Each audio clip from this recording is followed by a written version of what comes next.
Hey guys, welcome back to the eCoreAcademy e-learning platform today. My name is AJay Raj, back with the eCoreAcademy YouTube channel.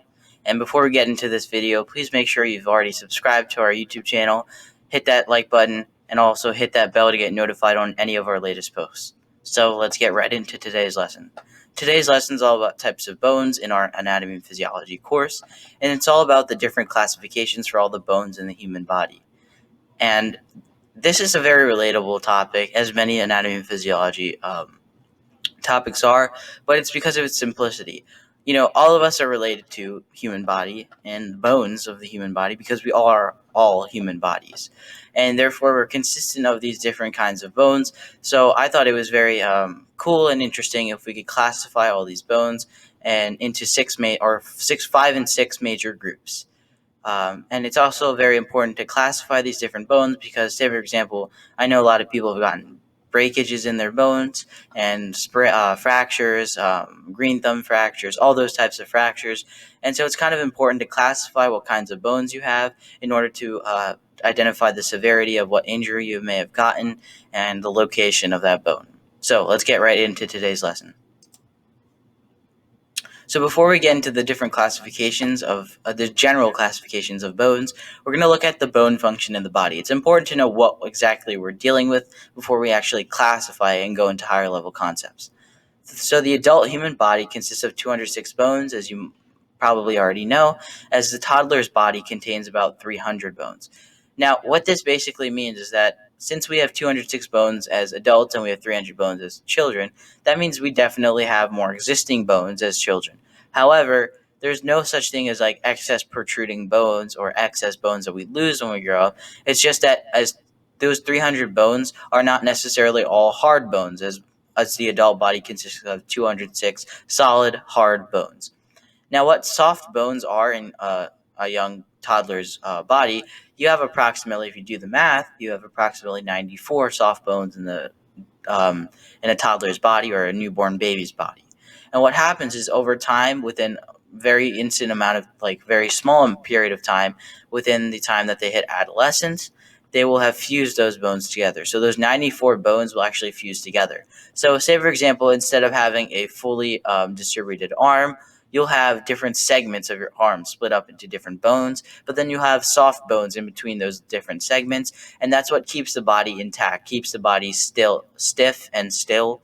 But then again, that's why the baby's body is much more sensitive, especially around the head area. So it's very important that you keep a baby's head safe because it's still forming, since it has multiple different bones formed by soft bone. And that's why it's extremely sensitive and more prone to injury, severe injury.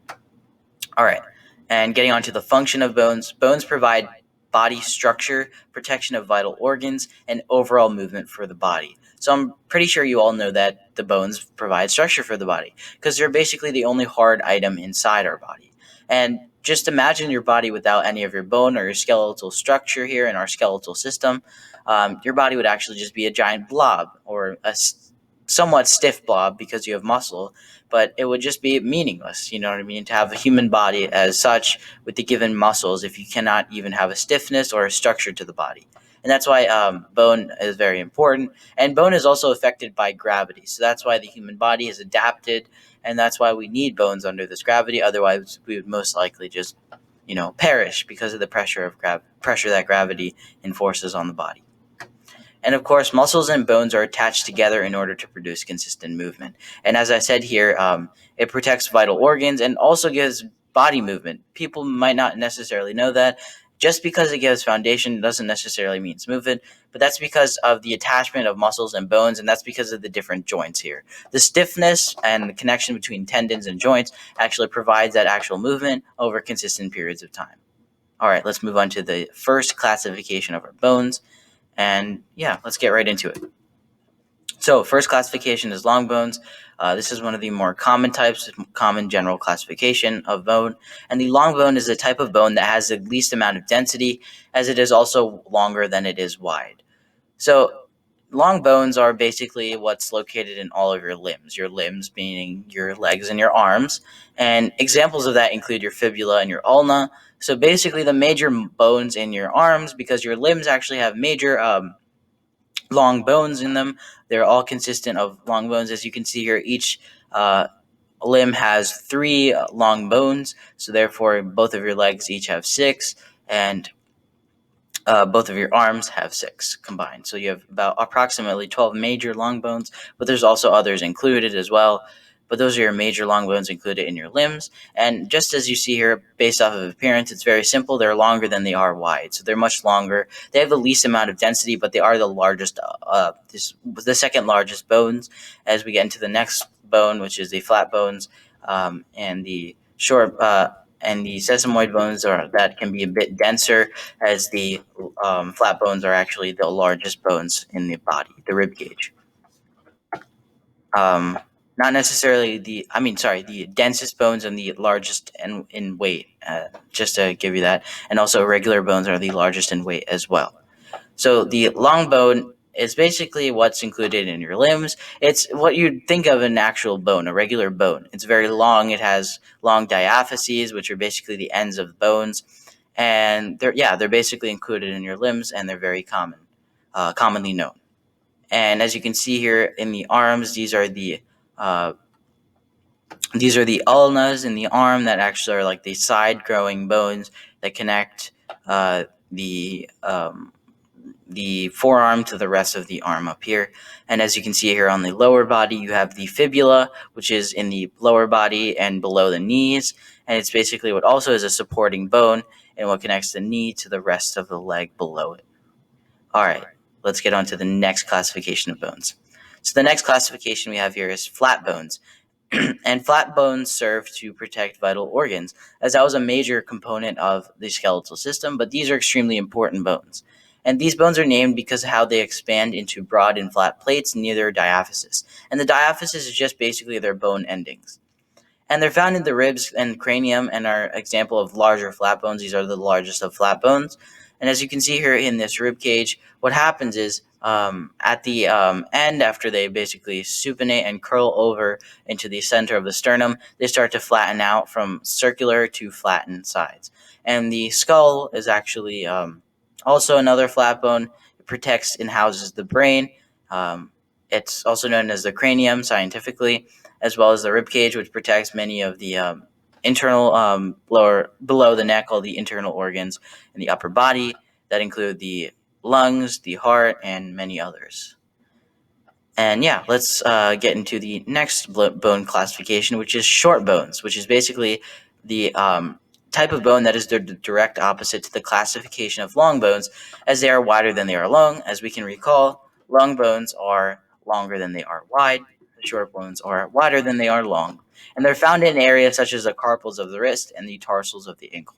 And as you can tell, short bones are very minute, they're very small, but they're actually very numerous because they're located in many of the extensions of the arms, extension of the limbs and in the digits. As you can see here, there's various bones that form the wrist for such complex movement that's given, as well as the tarsals of the ankle. So these are the carpals of the wrist that help with circular movement in the wrist and front and back movement, and the tarsals of the ankle, in which allow for the same exact type of motion. And they're very minute, very complex, very small. And notice that they're actually it's good to notice or take notice that these bones are all surrounded by thick tissue and flexible tissue, as well as muscle and meat, meat of the body as well as fat. And that's what gives them their fluid motion. Otherwise, there would be too much friction and there wouldn't be much motion with these bones.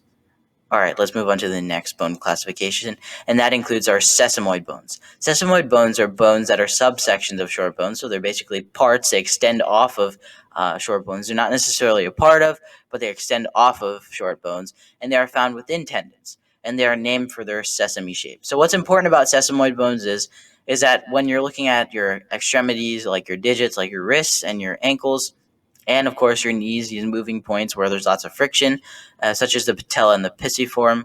Um, your patella is found in your knee, and your pisiform is found in your wrist. And just to reinstate here, such as the tarsals and the carpals, and the ankles and the wrists, they're all found within these tendons. So these tendons basically wrap around these bones at these joints. And what they do is, instead of allowing this meshy type of joint to form, they allow a very still and stiffness. So if you think about it, I know this is a bit of a weird example, but this is actually the most accurate example in real life in layman's terms. If you take say for example, if you take an orange juice container and you take a container that's completely no pulp at all, just complete liquid, and you don't have to strain it, it's complete silky liquid, not thick at all. That's what you would have with joints that don't have with tissue in joints that don't have sesamoid bones. However, if you have a pulpy orange drink that's a bit thicker, you're given a bit more stiffness and a bit more meshability in it, and that's what's really important for joints for tissue and joints to have for proper movement without injuring yourself, and for gliding movement, smooth movement. And that's what sesamoid bones do. They're like the pulp in orange juice, except that we're referring to the pulpiness in our joints, our meshing joints. And the patella and the pisiform, as I said before, the patella is in the knee, and that helps with that's one of your joints here, and of course your pisiform, which is your sideways rotary in your wrist. And on to our last classification of bones. This is basically a general classification of bones for any type of bone that does not fit into other categories. Those are irregular bones. This is classifying everything that just doesn't fit into our long bones, flat bones, short bones, and of course our sesamoid bones. So these are just a category for everything else. And these are types of bones other than the soft bone that all have the same structure and physiological purpose. So that's to say that all types of bone, they basically have the same exact purpose in assisting the body with structure and of course build. So they all have the same internal build with the different layers of the bone, as well as the mesh inside, the bone marrow that's created, and that plays into physiological purposes, because physiological purposes is involved into any organic body within the human body that provides some sort of acid, fluid, or protein into the rest of the body in order to help assist and run it. So what bones do is they produce bone marrow, which helps our blood. It helps develop and create blood, and it develops our red blood cells. So that's a physiological purpose of the body, and of course it's very important.